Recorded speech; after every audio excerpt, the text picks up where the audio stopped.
Hey, welcome back. We already saw how to use if-else statements to check for a single condition. What if we have to check for multiple conditions and run different code for each of these conditions? Let's say I want to grade a student based on their marks. If a student scores more than 90, they get a A. If they score more than 80, they get B. And more than 70, it's a C. Clear?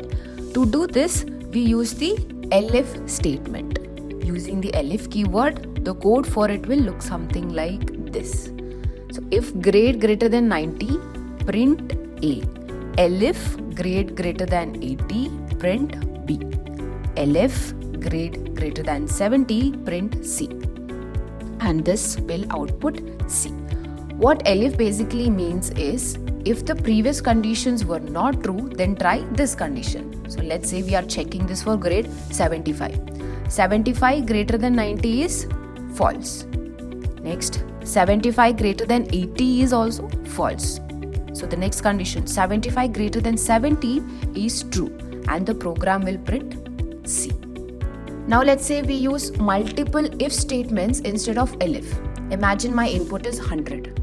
Now pause the video and try to think about what the output of this code will be.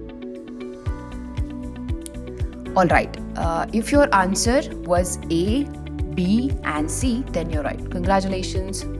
In this code, the first condition is true, so it prints A. Now the second condition is also true, so it prints B.